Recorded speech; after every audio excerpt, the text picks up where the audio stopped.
Should you accept mediocrity? People are more motivated and excited when their leader is motivated and excited and hungry. Because when you're driving a team up a mountain, it's not easy, and you want them to not get distracted. You want them to stay focused. And then I spent 5 years at Ipsy, grew the business from 300 million to $1 billion. I've now moved into my first president role now at Posh Peanut. Everyone talks about community, but do they really do anything with it?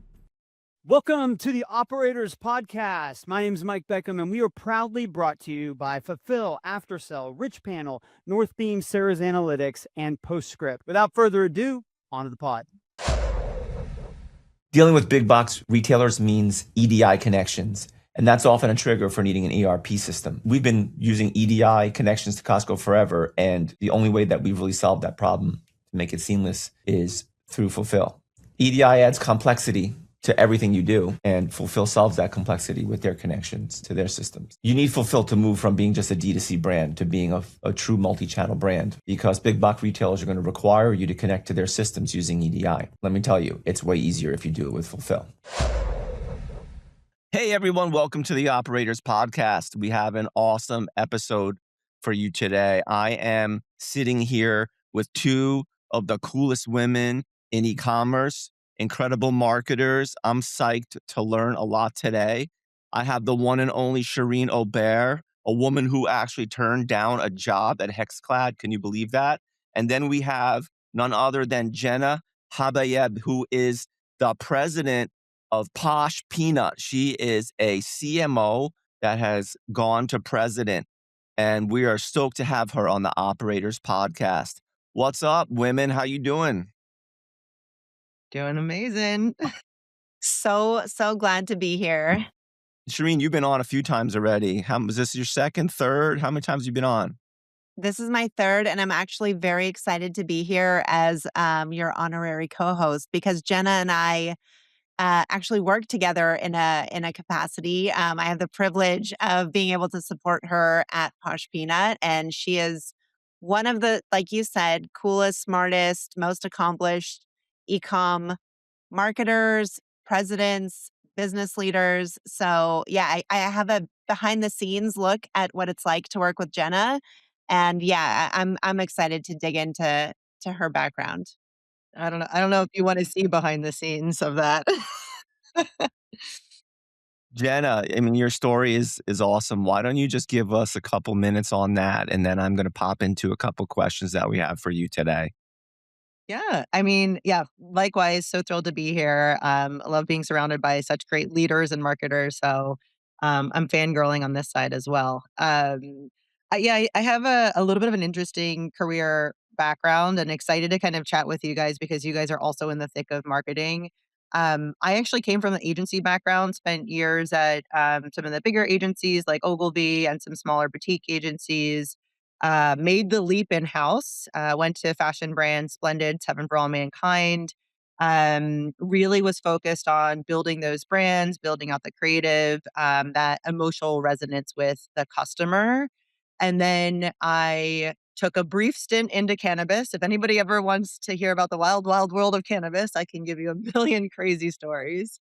And then I spent 5 years at Ipsy, which was probably the most incredible component of my career. I stepped in first as chief brand officer, expanded my role into full stack CMO, grew the business from 300 million to $1 billion. It was a wild ride, super, super exciting and fun. Loved being in beauty. And then I made a move into what we call like a CMO plus role. So almost like a chief revenue officer role at Ruggable. So washable rug brand, 500 to 600 million in revenue, e-com first business. And most recently, I've now moved into my first president role now at Posh Peanut. So children's apparel, again, e-com first business.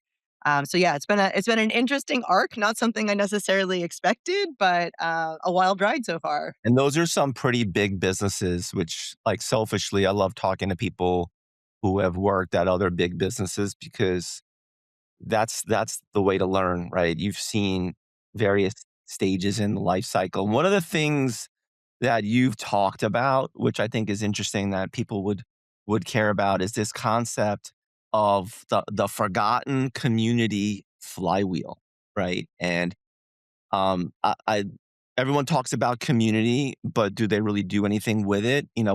Tell me about the forgotten community flywheel. Yeah, we had a panel this week and we only had 5 minutes. I was like, what do I want to talk about that could be remotely relevant, especially with some phenomenal growth marketers? I'm like, I'm going to go a little bit of a different angle.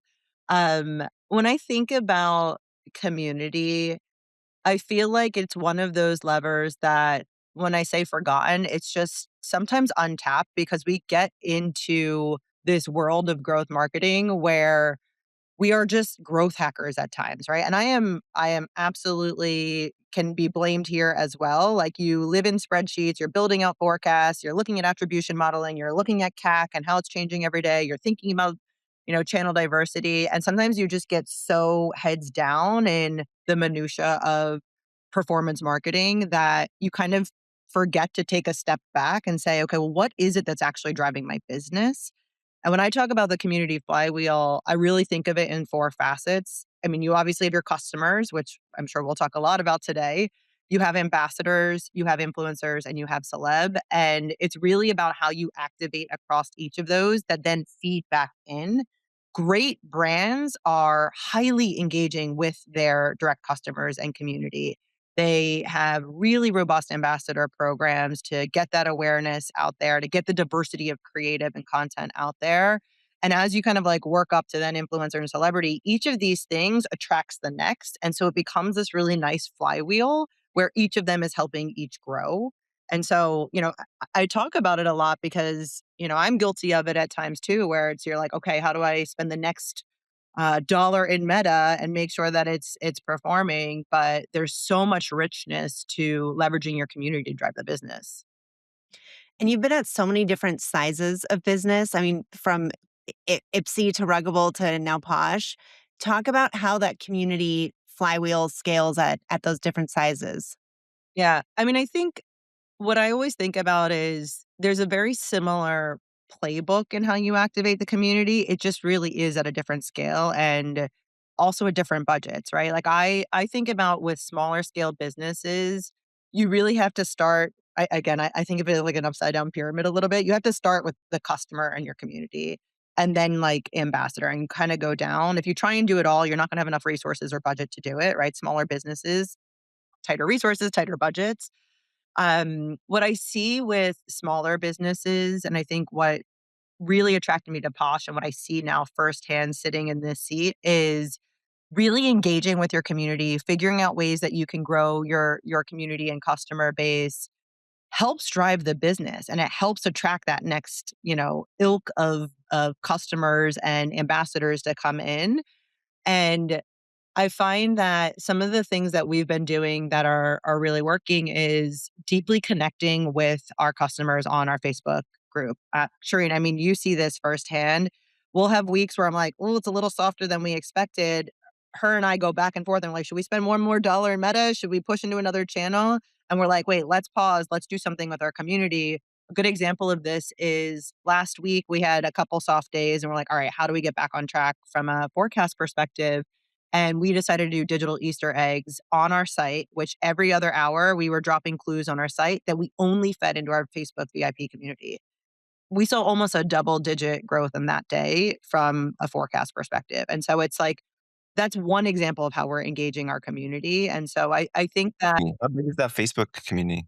250,000 people. So it's not, I mean, I'm used to Ipsy, we had 20 million people in our community, right? Like it's like such a different scale. But the reality of being able to engage and have your customers react in real time, it's pretty unbelievable. You also have to think about how engaged this community is. These are moms, right? These moms are They're on it.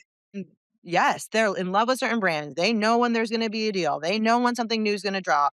Like, we always joke about we know if we're gonna have a really successful launch. We drop every week. We know we're gonna have a successful launch because we see gift card sales go up, because people buy gift cards because they can preload their, they can preload it in Shopify so they can order right away.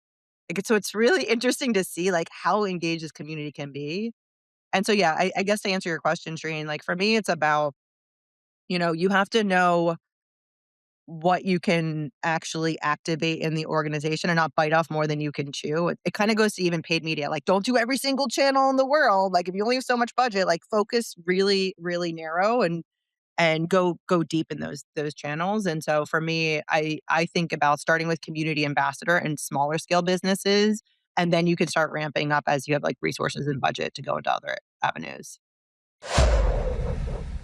Every SaaS company says they are AI powered, but very few can explain what it actually does for the revenue of my brand. This is why Postscript's approach stood out to us. They don't just build AI for demos or buzzwords, they built it to drive real incremental revenue. Postscript's AI, called Shopper, it shows up inside of SMS at moments with real buyer intent when shoppers are likely asking questions, hesitating, maybe even about to drop off. Shopper can answer product questions instantly, answer questions about fit, availability, recommendations, order issues, the kinds of stuff that people usually bounce for. This means more conversions, higher AOV, less lost demand, so you are driving more revenue and doing it more efficiently. Check out Shopper from Postscript. We use it at Pila, which is why I am telling you to check it out. This Posh Peanut business I don't think I've seen anything like it. Like the Rabid fandom that this business has is like bonkers. Like these people go insane. There's like a resale market. People will like buy up the stock. They will sell it out. They'll have these massive like 7-figure days when they drop a product. Yeah. Like how did that happen? Like how did they get to that point? I mean, all of this is Fiona, our founder. Like, she should be the one that's talking on this, not me. Like, she's the one that made Posh Peanut incredible. I think one, amazing product market fit, right? It's all about quality, having a very specific, unique position in the market. Our brand is all about bold, maximalist, whimsical, playful prints. And it's in a sea of a lot of minimalist brands. And so very distinct.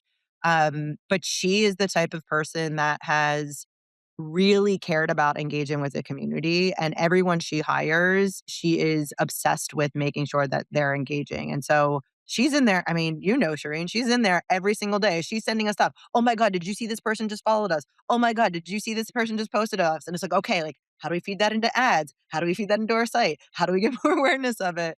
And so I think it kind of like stems from the founder being so obsessed with engaging with her community. I remember she showed me a video where they made her dress up as a bunny rabbit, and she just like showed up to someone's Easter party and surprised and delighted them. Like, she does that kind of like fun, quirky stuff, and I think it authentically resonates with the community. So I want to get into a couple of topics. First, I want to talk about this transition that you've had from, being an agency person to an operator and a CMO, because I think there's a lot of people out there probably that are in your shoes that where you were. And then I want to get into some data analytics, AI, because that's an area that I'm really focused on. It's funny, like you mentioned community, and a year and a half ago and 2 years ago, I was all over community, and like different things come up and you wind up like just going down, like your focus changes. And I just made a note that I need to go harass some people about community here at HexClad. But there are so many people that care about the pod who are agency people, and I'm learning from great operators like the two of you. Let's just like backtrack a little bit into, your agency work, like that transition, how that prepared you. Let's dig into that a little bit.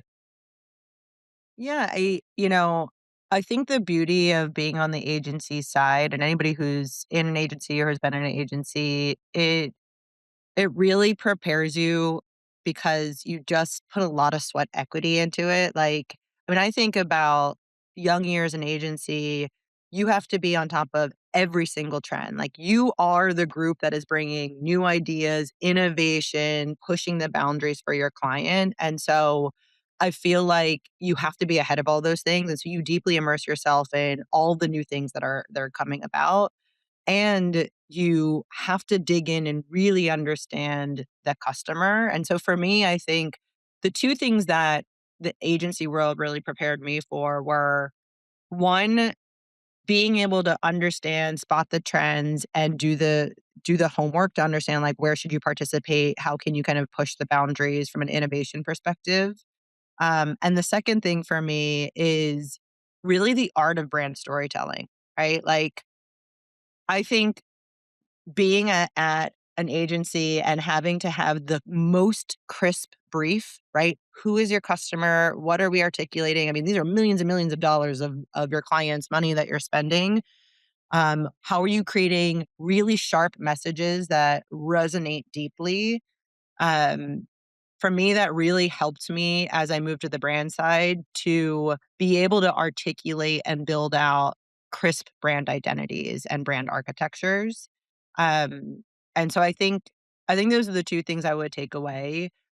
The other thing I would say is I do feel like I had a front row seat in the craziest time ever. Like I got out of college, went right into agency world, and this is when e-commerce, I don't even know if you could actually buy products on e-com. Like it was like just starting. Um, it was funny. I was talking to somebody at my company last week, and she was like, "I didn't realize," she's young. "I didn't realize that that Facebook you had to be in a college." I was like, "Yeah, in the beginning you had to be in a college to get Facebook, and then they open it up to the public." My first year in agency was the year Facebook opened to the public, where you didn't have to have a college email, right? And so think about that. Facebook, like there was like no other social platforms. So it's like so interesting to have been in an agency where your remit is about finding trend, finding innovation, bringing that to the customer. And it's just in the rise of digital and social, right? It was such an interesting thing. So Jenna, that's like pre-paid ads, right? So you're very much like traditional creative side of agency, and now, agencies are, I mean, they do a lot of things, but a big focus, you hire an agency when you want to run paid ads, right? And then if it's a full service agency, they'll get you, they'll do a creative for you too. It's interesting how agencies have evolved, and what I find, it's almost like you need two agencies. You need someone that's like a super creative side, and then you need like implementation. Um, does that seem right to you? I think long gone are the days of like one agency being able to do everything really well because of how bifurcated the channels are. Not only the platforms that we advertise in, but also the channels. So like your wholesale business versus your Amazon business versus your TikTok shop versus your D2C business. And I also think a lot of those specialists aren't great at the creative side. But I will say some of the creative agencies need to get with it because you really have to think about the range of creative that will feed the channels you are driving. Like we all talk about creative as the new form of targeting. The amount of volume you need to be putting into these channels to drive the business. And I think sometimes I see some creative shops aren't able to really catch up to that. It's like, let's look at this big, beautiful, glossy campaign. I'm like, 6 images do nothing for me. I need 6,000 videos, images. They need to be with an iPhone. So I do think you're right in that. I just think it's like finding that right balance of what kind of creative really supports the business. I don't know, Cherene, you're in the thick of it too. Yeah, and the bifurcation that you're talking about, like people either come up in growth or they come up in brand. And I think that's what's so amazing about, a CMO to CRO to president, like the ability to, like the future of the CMO role and the future of the really good operator. You have to be able to do all of it. You have to be able to understand the impact of paid and digital, and you have to be able to understand the P&L impact and the inventory impact and like how creative works and how it brings people in and how to build a community. So that is like truly what it means to be a good full funnel operator and CMO. And I think, yeah, what we're seeing is that people are coming up in one side or another. And it's really hard for the majority of people to kind of like stretch into the other side of things. And that's what's happening with, agencies or like external vendors is, yeah, they can only be good at one thing. But I do think that's what separates the sheep from the goats is like the people who can stretch into all of those things. What's up, operators? Welcome to the Richpanel ad read. Richpanel has been a sponsor for over 12 months. I've been a paying customer for over 12 months. And guess what? I just renewed to pay again for another year. We have cut our SaaS bill in half, and automation dropped our cost per ticket by 70%. Our CSAT has also improved from 88%, which is still really good, to 96%, best in class, all powered by Richpanel. I told them last year, hey, you guys need to do the same thing with returns. And now Richpanel has a returns portal. It's built to cut down your tickets and convert more refunds into exchanges. They do the heavy lifting, data import, self-service, retention flows, team training, all of it, and it'll be live in 2 weeks. If you want to save 30% guaranteed on help desk and now returns, book a demo. Well, let's get into that, the part of Jenna's career that I think is really, interesting on that career arc, where you sort of went from a CMO to CRO and all these different acronyms, whatever. Like, it's just about doing the job, right? But, at Ruggable, your role changed. And I think that this helps us pivot more into just like getting into data analytics. Let's talk about that. Yeah. I mean, I started out agency, went into more of like the brand side of what a CMO was, right? Because we all know CMO means a lot of different things in a lot of different companies, right? You have CMO, CGO, CRO, all the acronyms, like you said. I think moving into more of a CRO revenue ownership role, where I got prepared for that really was at Ipsy, because Ipsy, I was really brought in to help them on the brand side. And I had an amazing, amazing founder and president who really helped me open up my aperture and start taking on more of the analytical components of the business and more of the growth elements. So I feel like that really prepared me moving into the role at Ruggable. On the Ruggable side, again, majority of our business was e-com, right? We hadn't even been in wholesale at that point. We expanded in wholesale by the time I left. And majority of our business was North America. And that fell under marketing, right? And so taking that on, I think, yes, there was the creative component of the business, but it was really about how do we drive profitable growth. And so I had to turn on another whole part of my brain and really focus on what were going to be the levers for us to drive. How do we think about channels? What is the most effective way to drive this business and still maintain profitability, right? And so I feel like that jump really stretched me, right? Because it's like your creative brain and your analytical brain are very different. And so I spent, I'd say probably 80-90% of my time really thinking about the growth side of the business, still keeping, keeping involved in terms of the brand side. And so I felt like I was like over indexing on that side at Ruggable. I think this is the key here to being an exceptional professional, right? You understood the brand side and you're like, whoa, I need to get on the numbers, right? I need to become a performance marketer too. And that's like, I think anyone out there that wants to be great, that wants to achieve greatness, it's like when I was an investment banker, investment banking is a combination of sales and marketing and execution. And like investment bankers are the most elite B2B marketers on the planet. But it's a really hard job and most people sucked at it because they can only do one side of it, right? So what you did is you managed to go and like learn the other side, right? And that was a lot of work.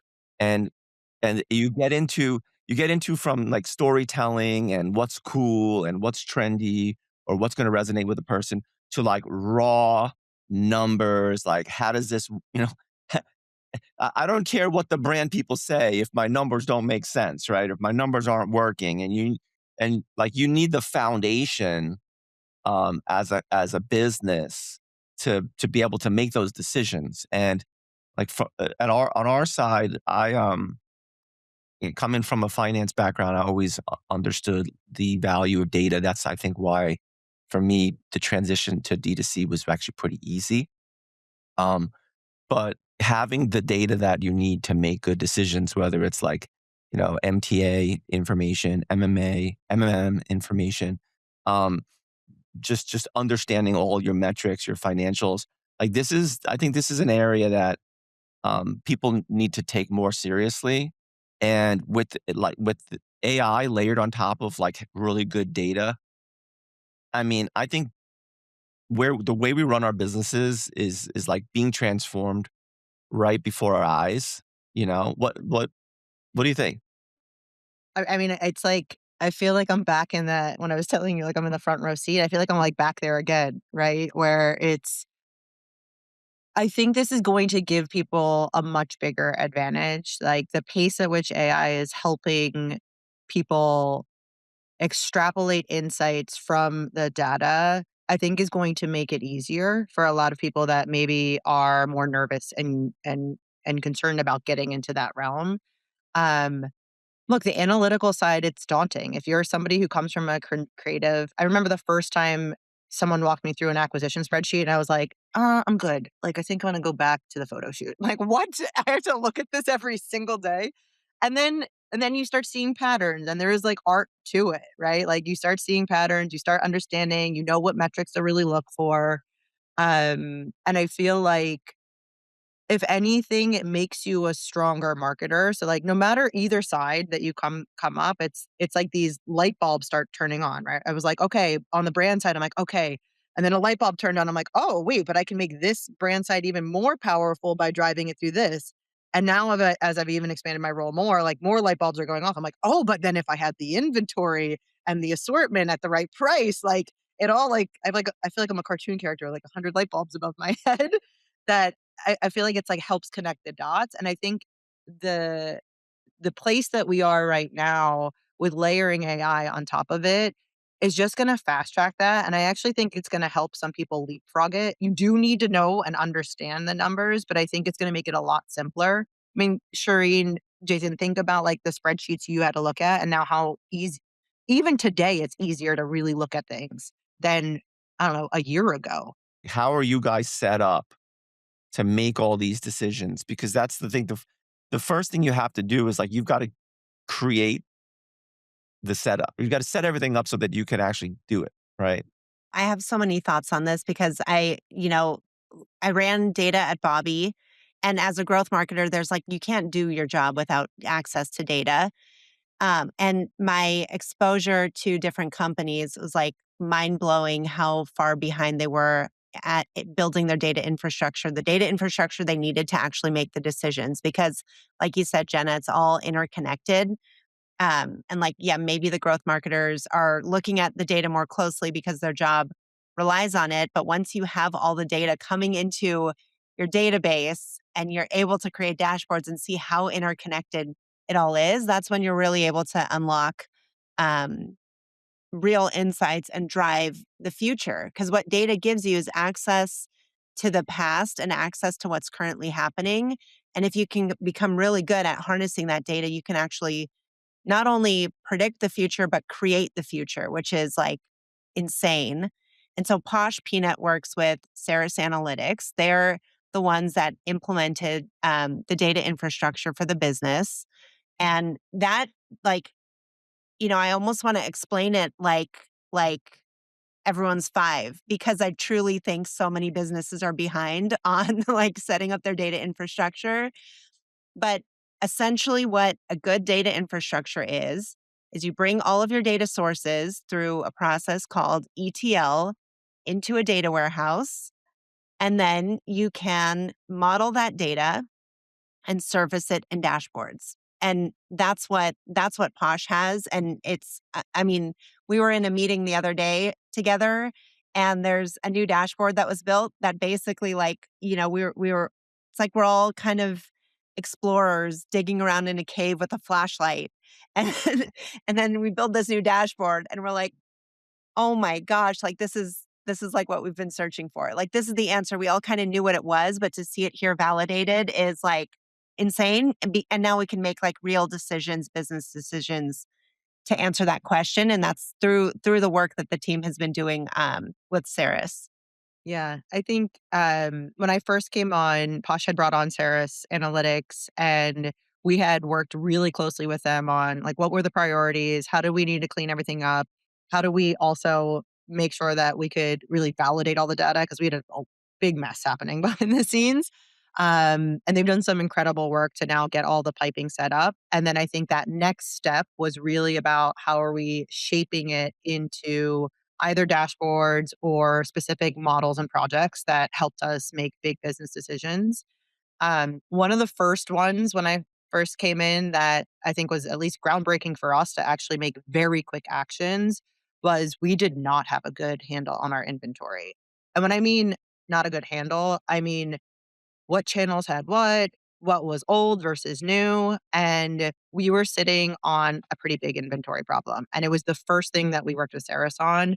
And they were able to help us bucket and cut all of our data so that every week, and poor Cherene had to sit through this, but the first 3 months, I was like, we're pulling up the dashboard. We're looking at every single cut. We are reading and reacting to the business. Why is this piece not moving? Why is this not moving? What do we need to do? Do we need to pull things from Amazon? Do we need to put it back in? And it helped us in 3 months get into a phenomenal place with our inventory position because I think of inventory as capital, right? That is dollars sitting there that can be driving my business. How can I best use it to move the business forward? And you have so much control over that. Like you can't, I mean, just knowing what it is and where it is, and like there's controlling the buyer's purchasing decision is what marketers are trying to do. In my opinion, it's just like it's much more difficult work than understanding and controlling your inventory. But there's a lot of dirty work behind the scenes that has to happen to get it right. But it's just very doable with the right solutions and the right effort. And I think that's really one of the keys here. It's like it should be table stakes for everyone to get this right. And it's amazing how often you hear about people having inventory problems. Your only inventory problem should be that for some reason customers don't want to buy it, right? And then you figure that out. But everything else, like you should have complete control over. And that's essentially what happened for you guys, right? Yeah, and I think I echo what Shireen says is I've been in so many organizations. Let's be honest, like nobody really, I mean, maybe if you're a giant organization, but nobody really has it right. Like I'm surprised to be like, you're an organization this big and like you still don't have your data shaped in a way that's usable.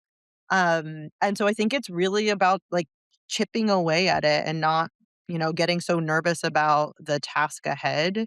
And that's what we did. We were like, I came in and I was like, inventory, number one. Like, we got to get a handle on this.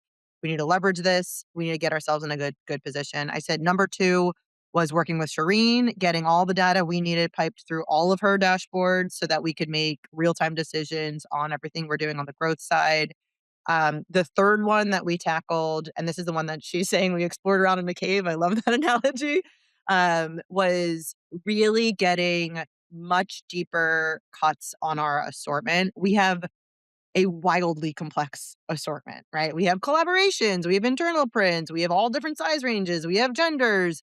We drop every single week. And so really understanding our assortment has been critical so that we don't get into inventory problems, right? Now we can be buying more sophisticated. We can understand how we want to design in the future. We know what drove the business. And so that's probably the third big leg that we've been working with Saras on. And yeah, we now have some really fun dashboards I've been tinkering around into. I'm like, oh, what happened here? Longtime sponsor Northbeam is launching incrementality later this quarter. This means that you can now have the trifecta of marketing measurement all in one platform. That is multi-touch attribution, media mix modeling, and incrementality holdouts all inside of Northbeam. You can automate that lift testing end to end, unify results with your MTA and your MMM. This is a lot of letters, but if you know, you know. And you can start to cut what doesn't work and you can scale what works. And you can do this all with confidence. This is why this is such an incredible add to Northbeam. Northbeam's incrementality measures what results marketing is actually generating, not just what they're claiming credit for. As a CEO, that's like music to my ears. Sign up now and you can lock in 50% off unlimited tests for the year. So you get your data all in one place, cleaned up, which is a tremendous amount of work. Like that's the beginning. And people don't realize that. But when you do that, it saves so much time because I just remember everyone trying to grab data from here, grab data from there, put it in a spreadsheet, manipulate a spreadsheet. The data, who knows if it's right or wrong, but there's just like so much manual effort, right? And you get this all set up and you have it all going. Then you have dashboards, right? Sherene's got dashboards for performance marketing. You've got dashboards for all of your inventory. What I what I want to do and what we're doing is actually taking that to the next level with AI. And I don't want to look at a dashboard. I want to get a report. I'm a C-level executive. I don't want to log in. I don't want to get it. We get a bunch of daily dashboard updates, which are hugely valuable, but I want like the context to go with it. And to me, like that's the next frontier and really fun. And I'm actually working on that with Saras. Is like I'm getting. I call it I shouldn't really give this away. You should, please, because we're doing something similar. So please, can we all three of us share the tea? We're all trying to work on this in tandem and we're all in different phases. That Sarah's probably going to kill me for this, but when you do SEC filings, there's a commentary around the financials called MD&A, Management Discussion and Analysis, and it basically brings the numbers to life with context, with a narrative around the numbers. And I'm like, this is what I want, because I don't want to look at a dashboard. You know what I mean? I don't want to be peering into a spreadsheet. Tell me what's going on. Like the system, we have all the data, and then you have dashboards, but dashboard 2.0 is like really just like a narrative report, AI leverage narrative report that's set. So every Monday I get an MD&A report, which basically goes over all of our sales performance across various channels, across various countries, marketing metrics that underpin it, new customer versus returning customer. And like, I just keep adding more to this report. And this is what I need as a senior executive, but you cannot do any of this if you don't have the data. And that's why we started the data warehouse project a couple years ago now. You're definitely ahead of us, but we're coming for you over here. So yeah, we're also working with Saras. We've obviously, now that Claude you can leverage with MCP on top of your data warehouse, we're starting to really explore that because similar, right? I joke about, I call it spreadsheet sludge, but I have like 400 tabs open and I'm like, okay, what's happening here? What's happening here? What's happening here? Like all of that. And I really want to find a way to simplify this, and how can AI help, surface that for me, but also allow me to very quickly dig in. Like, I don't want to have to go to Shopify or look into 6 dashboards and be like, what were the top selling products? What were the bottom selling products? Why did this thing move? Where am I breaking in my ages, right? Am I acquiring more customers at a younger age? Are some of my returning customers aging out? Like, I want to be able to get those quickly so that we can react quickly. And I know, Cherene, we've been doing even some work. She has a Slack integration that kind of does that just on the marketing side. And I'm like, okay, now if I could have that in a broader view, that would be amazing. Yes, this is my belief about the future, is that everyone hates using dashboards. And yeah, having been in data leadership roles at both Bobby and Ilya, it's like pulling teeth to get people to look at a dashboard. So being where the people work, like surfacing insights in Slack or sending dashboards in email, like automated, or even allowing them to chat with the data the same way they would a data analyst, like tagging them in Slack and getting insights back. I feel like that's where the future is going, and that's what AI is going to unlock. But, we've all experienced this. AI data analysis can be slop if you don't have the data warehouse. You still need like the data coming in, it's clean, it's modeled, and then you put AI on top of it. Now you have a data analyst that can answer you in 5 minutes. Yeah. It's crazy how fast it's happening. That's what I'm saying. I feel a little jealous. Like all these people are coming into this business. I'm like, man, like you're going to be in a place where you're going to leapfrog this. We got to do all this hard work to get here. And for me, it's like Cherene just said, not wanting to get in dashboards. As a senior leader, you should be getting information that just basically like sets off alarm bells in your head. Like, okay, this channel's doing well, this channel's not. What do we do, right? It gives me the information so that I can go start asking questions. You all are like maybe more in the tactical side of things, even though Jenna, you're a president. I think eventually organizations get so big where you as a leader have to have this information to be able to go to people and ask, like, and then you develop the strategic plan to make the changes that you need. If one channel, That's the way I look at it. It's like we have our channels. It's like certain channels I used to get great information about, right? Because it's just there. Other channels I just wasn't able to. So it just made it difficult for me to like really understand what was going on. Like my information was just like old, right? It was just slow. So this is doing this properly, having yourself set up diligently is just going to make you so much faster at everything you do. And if you're not able to speed up, like you're going to get lapped. Yeah. And it is. I mean, it's daunting. I think all of us, even the evolution of what's happening in the AI wars, it's like every day, I'm like, oh, great, we were using this platform. This thing has changed. Okay, now it's this one. And I think it's really about, where do you want to focus your energy and what's most important? And for me, this initiative of us figuring out how we can leverage AI on top of our warehouse and then building out the really key use cases for our team, because you also have to train your team on how to use this, I think is going to give us a really big step forward.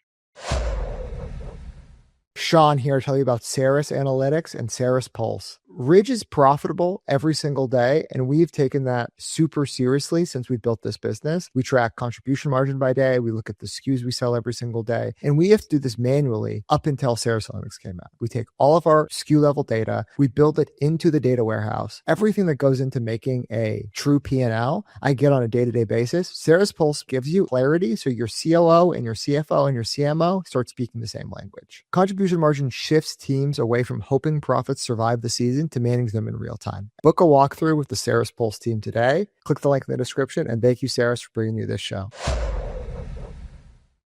Cherene, can you give us some real world examples, like about what you're doing on top of your data? Yes. Okay. So I'm experimenting with agents, and what I really want to figure out is like how to bring more agents into Slack to do work alongside us. And I've been testing some with my team, and I want to test more of them. But yeah, we have our data warehouse. We have all of our data coming in, and then now like the future of building software. Well, the past of building software is building software and giving users access to it. The future of building software is creating software, creating a data warehouse, giving an agent like an API access into the software, and then just interacting with the agent directly in Slack, or giving it access to Asana, your project management tool, and having it do tasks for you. So that's what we're experimenting with, is like what are the tasks that AI can accomplish well enough that may need a human review? How can we get AI in our systems that we work in, not get a bunch of people to try and like take all their work out into an AI system, but get the AI into our systems and have them like actually execute on tasks? That is super exciting. I feel like that's going to be the future. And if you can arm every person with an agent, it's like giving them a junior employee or like an intern. You still have to train it. You still have to tell it exactly what to do, give very clear context and instructions, same way you would like a junior employee. But you just added an employee, a junior person to your team without, with minimal cost. Yeah, that's the future. But I think it's all about having the right data, having the right integration with your systems. All right, so Jenna, I just it's incredible to me, like all these huge businesses you've worked for, like Ruggable. Ruggable was a juggernaut for a while, right? And then I mean, I'll be honest with you, I don't have young kids, so like Posh Peanut, like I'm just like blown away. It's that's the best part about the pod is like learning all these great businesses that are out there. And so how has your direction changed from rugs to rugs to clothing, right? Like, To beauty. I know, beauty, fashion, like I've touched it all almost. I haven't done cookware yet though. Home's close. I know, well, we might be able to change that for you, but yeah, I think I'm super curious. We didn't dig deep enough into this, but like, what are the things that like translated well for you? And then what are the things that you had to like learn along the way? Yeah. I mean, I think most of the core fundamentals are there. There's obviously a lot of nuances in different businesses, especially with your distribution channels, right? Working in fashion, when I was at Seven and Splendid, 50% of our business was wholesale. Another 25% of our business was our own brick and mortar. That's very different to manage than like a pure e-com business. It's just very different, like how you invest dollars, how you think about it, marketing efficiency, how you think about marketing in general, right? So I think there's definitely some of that nuance and that like mental shift I had to make moving into other roles. I think um, when it comes to like Ruggable, it's also it was a very unique business model because it's made to order, right? And so for me, the biggest mental pivot from like the actual physical product perspective from Ruggable to Posh, and especially in a president role with Posh, is the inventory piece, right? With Ruggable, you just had to buy raw materials and then the rugs were printed, right? And then they would go out. And so it's all real time. And so I always joked about, I'm like, if we did a Barbie partnership and we did a hot pink rug, if none of them sold, none of them were made, right? Like it's not a big issue. With Posh, if we buy 100 hot pink onesies and none of them sold, guess what? I have to deal with that, right? So that was a big mental shift for me. From being a marketer to being a president, right? And now just having like res- the view and the responsibility for all of it. And this is actually like something that I struggle with a little bit because we have a great growth marketing team.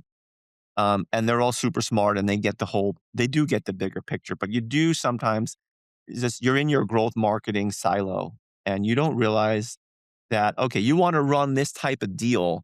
Well, what does that mean for inventory and operations? Like someone needs to fulfill it. What happens if we do, two different gifts with purchase and one just blows out. And then it's like, wow, we sold 5,000 units of this and we're not going to get any more for 4 months. And there's operational challenges to this. How was this transition from you? Was it easy? Was it hard? Like, tell me about that. Cause I feel like that's a huge, like leveling up in perspective to be able to say, hey, there's all this other stuff behind the scenes that we marketers aren't doing and need to be aware of. And, I think it's, in the beginning, it's daunting, right? You're like, oh, it's the same way as a brand person. Someone showed me the spreadsheet for acquisition. I was like, okay, now I have to be in the spreadsheet. It's kind of like that, right? Where I'm like, now I got to get behind the scenes and figure out what's going on with the assortment and inventory. So, it's daunting at first, and then you kind of have to break it down and chip away at it. I think it's another one of those light bulb moments for me where, again, I think about, oh, creative and brand, it was so sexy and I can make it really amazing. But now I know how the channels work and what works in the channel. So now I can make the creative better for the channels. Well, now I know the inventory and the assortment, I can make the creative better and the channels better to actually help. Right. So it's like, again, I keep using those like light bulbs keep going off in my head. I think that it actually helps. So as daunting as it is to really unpack it, and again, there's so many nuances and complexity in our assortment. A lot of what we've been working on, and Cherene, she's here with us every day looking at it, is okay, well, we thought these things were going to happen. We thought marketing XYZ was going to really work. It didn't work. We didn't see the traction. What's the next best thing? Or we're seeing this ad take off, right? One of the things that we worked a lot on is how can we make our core business a bigger percentage of our business? And we have been hustling on the performance marketing side, hustling so well that we sold out of everything, right? And so we're like, all right, we're getting some good traction. We're bringing in younger audience. Now, how do I maintain that on the inventory side, right? And how do I make sure that we're buying into it? And so I think as hard as it was to dive into it, it's really allowing us to move a lot faster and figure out what needs to be put into the marketing funnel for us to be able to actually drive the business faster. One thing we talk a lot about is we have all of our launches, we have core products, we have key categories that we want to market. I'm like, I want to have a bucket of us focusing on slow movers, right? things that we launched that's just getting buried in the site because we're launching every single week that are great products? How do we like focus on those slow movers so I don't have to just move them into markdown and now have a margin hit, right? So it's like, that's how I want us to start thinking about our assortment. Or as we're seeing, are there certain categories or styles that are really driving that new customer acquisition? What are they purchasing next so I can keep them retained? Or are there key products that are high LTV that we need to be putting more energy in as we're acquiring customers? Like that's, I really, Cherene and I actually talked about it this week. I'm like, I want to be better dot connecting with like, how do we leverage our assortment? Not just what we're dropping, the creative and the performance channels. Like, how do we leverage our assortment stronger as a driver of growth? And you were at a massive apparel brand before that drove a pretty significant turnaround. You were at Seven for All Mankind. You guys had 6 consecutive quarters of profitable growth after 5 years of decline. That's an insane turnaround. Like what? Talk about that. How did you guys drive that? I think that, like, honestly, the biggest thing, and it was probably a good learning as I moved into the president role, was operational efficiency. We had 3 apparel brands that were running completely independently, right? So 3 PD teams, 3 design teams, 3 marketing teams, 3 everything. And so it was about intentionally consolidating where we thought we could get the best operational efficiency and then keeping subject matter expertise, especially in the places of brand distinction and in design, right? Like those are the things where it's like it made each of those businesses unique. So I feel like that was probably the best underpinning of it. And then it was really about building culturally relevant brands. Like Seven for All Mankind had been this premium denim brand, but it was so standoffish in a time where the world was really rallying up around inclusivity. And so we worked with not only the design team on making sure that our range of designs were more broad, but also even our size ranges, right? Like much more inclusive denim. Like this is the rise of Good American that had, a much broader size range. And so we did that not only on the design side, but then also on the marketing side. So working with culturally relevant influencers, creators, and like really bringing it, into the modern age. So I think those 2 things together helped us really drive a more efficient And business. that's really just spotting like the marketing trend. Really, at the end, at the end of the day, so much of jeans brand, apparel brand, or almost anything that's not like a durable good. It's just having your finger on the pulse and like a change is happening, and how do we react? And if there's just a lot of businesses, like when you're smaller, you can do that. As you get bigger, it gets harder to do it. And one of the things that I'm trying to do is run a big business like it's a small one. And let's talk about the people side here for a minute, because we've been talking a lot about data and analytics and stuff like that. But as you've been across a number of large businesses, I mean, you must have like dealt with all kinds of issues, people wise, and just in general, just like seeing so much. I mean, we have about 200 employees. I don't know how many employees at Posh Peanut. 60 at Posh, which is interesting because I've had 100-person marketing teams before. So it's like such an interesting shift.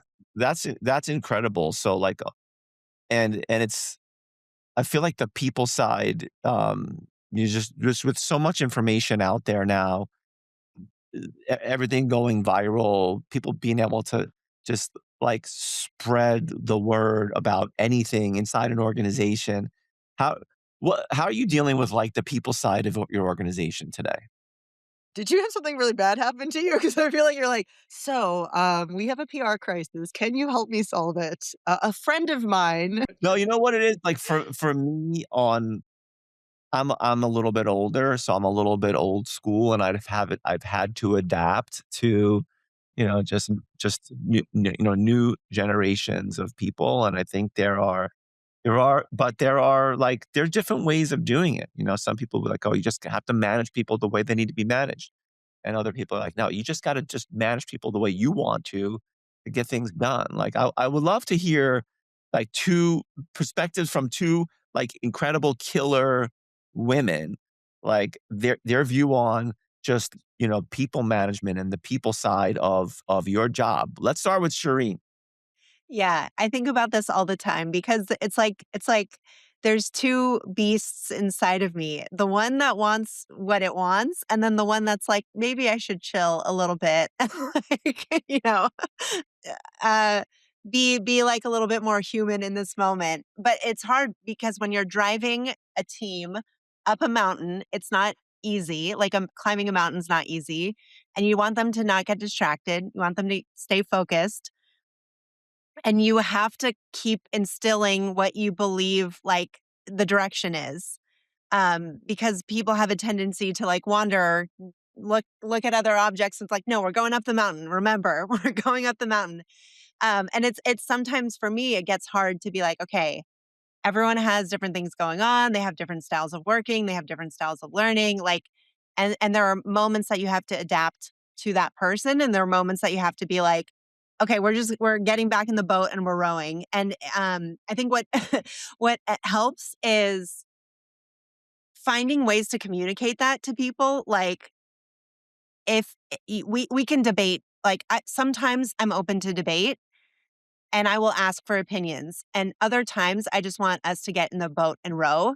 And sometimes I've even had to tell people, hey, when I say like, this is the direction we're going in, that means like the debate's over, like this is the direction we're going in. But I think it helps for people to even know, like have that verbal cue so that when you have a conversation with them, you can be like, all right, this is the direction. And then they just know like that's a cue that like, okay, the debate's over, we're getting in the boat and we're rowing.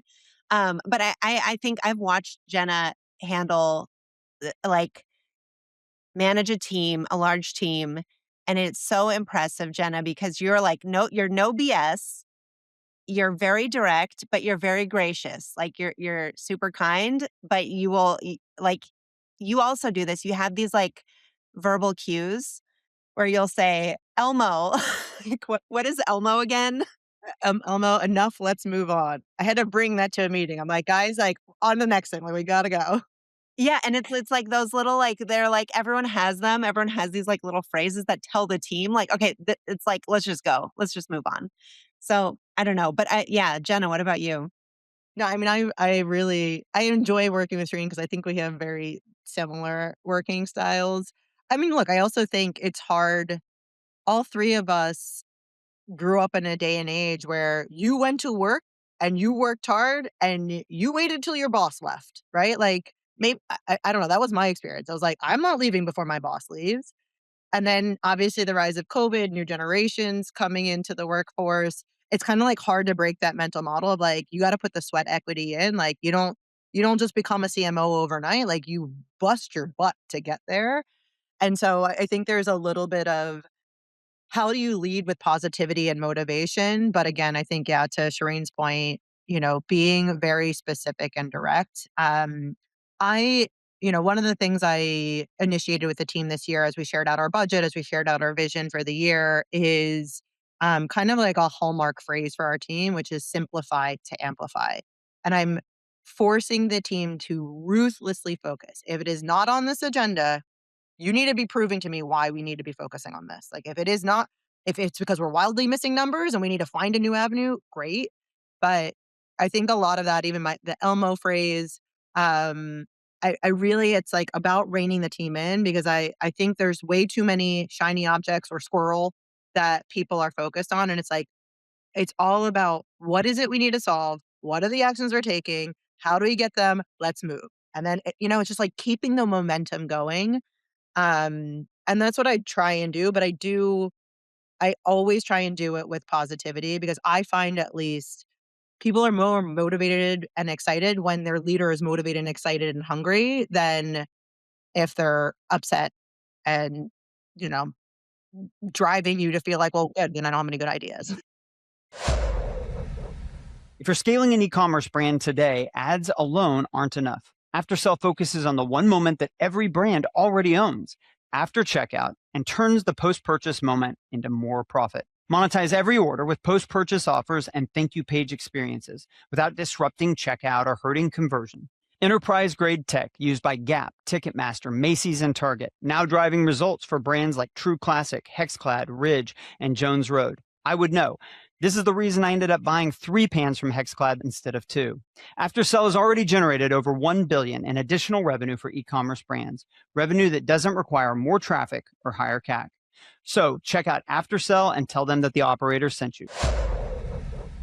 You guys should totally like write a book on leadership, seriously, because I think it's so lacking today. I love what Cherene said about, you have to drive people up the mountain, but you have to be human in the moment sometimes too. And there's that tension. And you both make me feel a lot better about the way I do things, because I sometimes worry if I'm being too tough with people.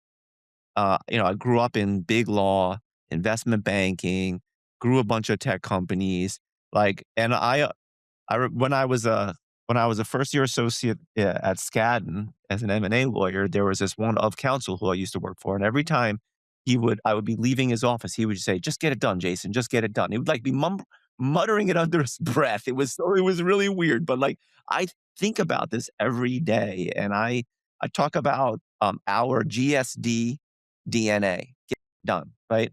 And ultimately, um, there's that balance between being human and getting it done. I feel like I have heard people in the organization are intimidated by me, and I don't like that. I don't like, people are afraid to they have a meeting with you, they have to present something, they're really afraid.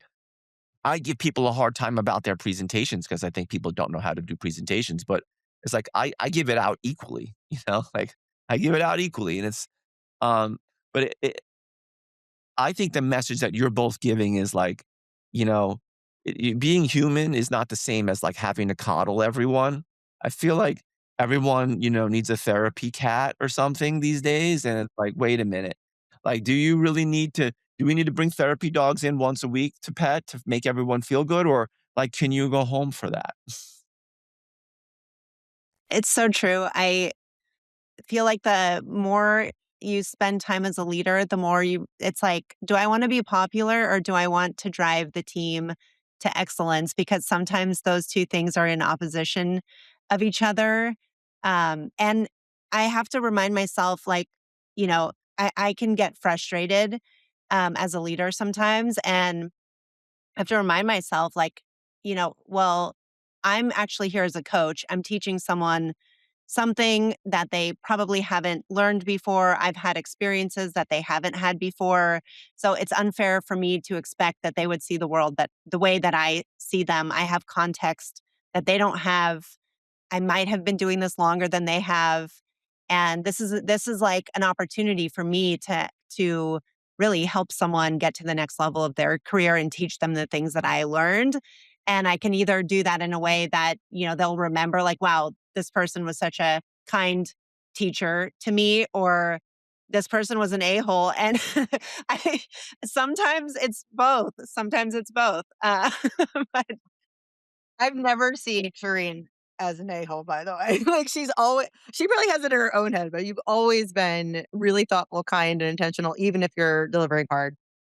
You could tell from her tweets though that she's a killer.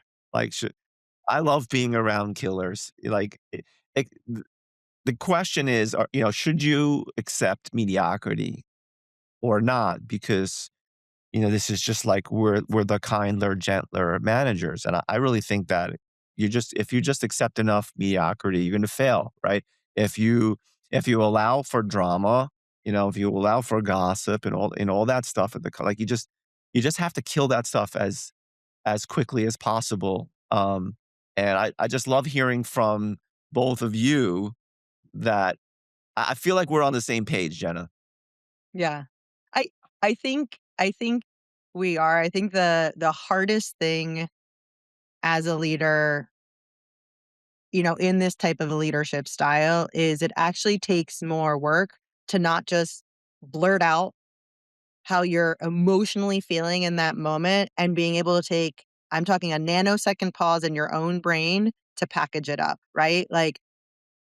Again, I'm this, everybody's different. I'm the kind of person that's instead of being this is, I can't believe you did this. I'm putting somebody in the corner is going to go cry and be I don't even know how to do, how am I supposed to use that? It's not productive feedback versus hey, I'm pretty disappointed with this. Have you thought about this, this, and this? Can you go back? Right? You can get a better result out of that. It just takes more time and effort for me to have to distill that in my own brain, package it, and present it.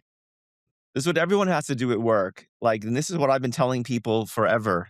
It's like facts don't care about your feelings. And like there are two types of decision making in your brain. Like Kahneman and Tversky have written about this. If you don't know who they are like behavioral economics and really about cognitive biases and how people make decisions. I'm really big on this. System A is like your fight or flight decision making, emotional decision making. That's like the stuff that you needed to save your life, right? And then system B is your thoughtful, logical way of making decisions. And as human beings, we're always in a fight between system A and system B. It's just like its nature. It's like programmed into it's like our, people talk about your lizard brain, right? And it's like you have to constantly drive yourself and everyone else in the organization to be system B, you know? There's got to be some system A, especially in marketing and creative and all that. Like, how does this resonate? But like, there's way too much system A out there, guys. Like, we got to get people in system B. And I think you like naturally get that. Anyone who wants to become a good leader, just have some kids, because like if you think your team is testing you, just have some kids and then you'll really learn what it means to be tested. But I think, Cherene, I honestly think motherhood helps because it's like you can't just be like, to my point, you're a piece of shit, why'd you do that? It's like, all right, hon, we need to get the shoes on so that we don't step on the fit. Like, it's like we gotta get going.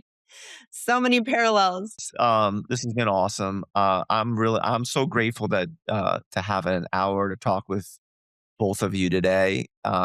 It's really inspiring to see what you've both done in your careers and created, and what kind of leadership you bring to your organizations, and the ability to go from being a brand creative person to a performance marketer to managing like the entire thing. And I mean, I've known Cherene for a while. Like I said, I tried to hire her. She's just like a killer. I love I did too. I love being around killers. I've learned a lot from you both today. So thanks for coming on.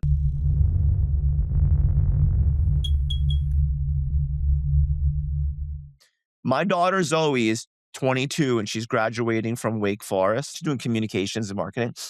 I would love for her to like chat with each of you for 15 minutes at some point. I'm telling you, she's an absolute killer and you're going to love her. And I think she needs to know both of you. I would love that. I would love it.